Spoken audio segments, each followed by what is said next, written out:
Definitely मैं भी by side पे ही अपॉर्चुनिटीज देख रहा हूँ। मुझे लग रहा है कि देखिए ब्रॉडर मार्केट में काफी अपॉर्चुनिटीज है। अगर हम इंडेक्स की बात करें तो इंडेक्स में डेफिनेटली थोड़ा बहुत आज एक उछाल आपको देखने को मिलेगा।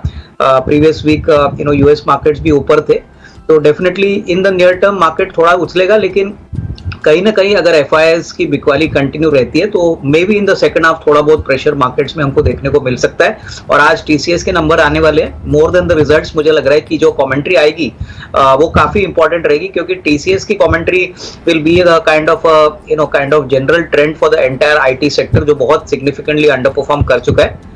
मुझे लग रहा है कि आईटी में अभी कूदने की कोई जल्दबाजी ना करे। मुझे लग रहा है कि नंबर्स 1 या 2 क्वार्टर्स के लिए काफी चैलेंजिंग रहेंगे, बट मेरे ख्याल से आई थिंक ब्रॉडर मार्केट्स में हमने हमारे क्लाइंट्स को काफी कॉन्ट्रा बेट्स रेकमेंड किए।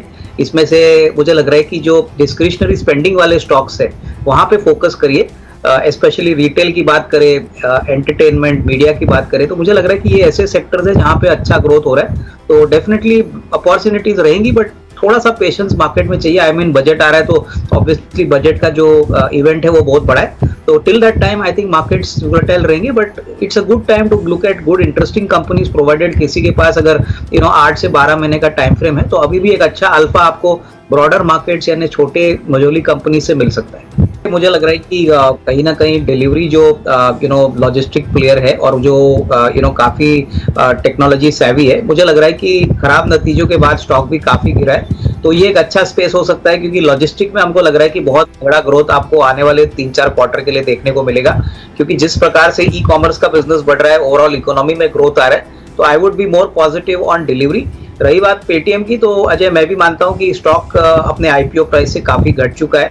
अभी जो टेलविंड्स है वो काफी पॉजिटिव लग रहा है, लेकिन जो मैनेजमेंट ने गाइडेंस दिया है कि सितंबर तक वो इबिटा पॉजिटिव होंगे, मेरे ख्याल से वो काफी इंपॉर्टेंट रहेगा। ये नैरेटिव्स तो अभी अच्छे लग रहे हैं, लेकिन इनको नंबर्स में कन्वर्ट होना बहुत इंपॉर्टेंट है। तो मुझे लग रहा है कि सितंबर में अगर ये गाइडेंस ये कंपनी मैनेजमेंट मेंटेन करती है कि इबिटा पॉजिटिव होता है, तो डेफिनेटली इसमें कोई डाउट नहीं कि अच्छी खासी रीरेटिंग यहाँ से होगी। काफी डैमेज स्टॉक में ऑलरेडी हो चुका है और डाउन साइड मुझे लग रहा है अभी काफी प्रोटेक्टेड है। तो फ्रॉम दीज लेवल्स अगर किसी को कॉन्ट्रा बाइंग भी करना है तो थोड़ी सी क्वांटिटी यहाँ पे पेटीएम में भी आप कंसिडर कर सकते हो। अविनाश से समझ लेते हैं, 560 रुपए पे वैल्यूएशन देखे हैं क्या आपने लैंडमार्क के?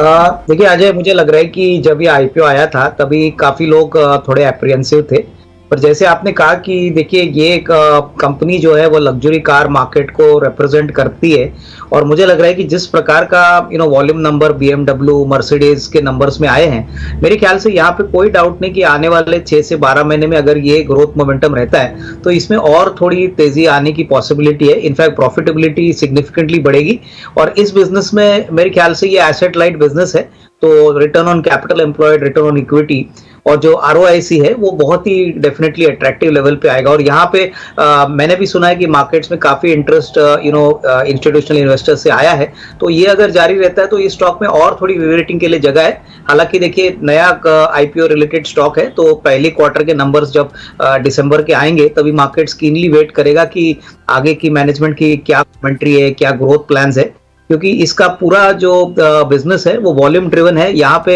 ऑटोमोबाइल सेक्टर में अगर लग्जरी मार्केट में अगर बढ़ोतरी मिलती है तो डेफिनेटली इसमें कोई डाउट नहीं कि इसमें और थोड़ी कम से कम और 15-20% की अपसाइड तो कंफर्टेबली बैठती है।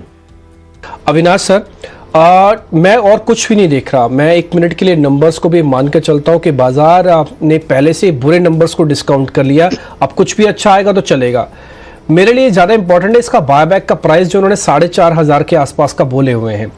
अगर मैं सिर्फ अपने माइंड में यही रखता हूँ कि कंपनी भी बिलीव करती है कि हमारे रेट 4,500 है, तो आज तो 3200 का मिल रहा है। नंबर्स मेरे लिए एक पड़ाव हो सकता है, क्वार्टरली नंबर्स, तो मैं क्या इन्वेस्टर बन जाऊं? डिम्पी, मुझे लग रहा है कि देखिए अगर नजरिया लंबा है तो डेफिनेटली अच्छी वैल्यू अभी बनेगी, बट नियर टर्म में कम से कम 2-3 क्वार्टर्स के लिए हमको ये बात भी बोलनी नहीं चाहिए कि यूएस और यूरोप में जो हेडविंड्स है वहां पे डेफिनेटली ग्रोथ पे असर जरूर होगा। तो मैं समझता हूँ कि कमेंट्री आने दीजिए, आज शाम को रिजल्ट्स आएंगे, कमेंट्री आएगी।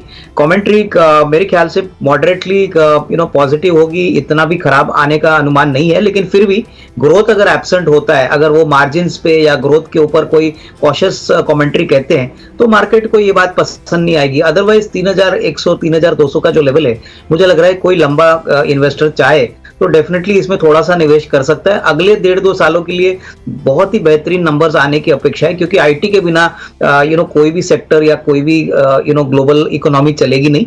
तो उस पॉइंट ऑफ व्यू से ये पोर्टफोलियो में जरूर होना चाहिए, बट कोई बड़ा बढ़त आपको शॉर्ट टर्म में एक्सपेक्ट करना नहीं चाहिए।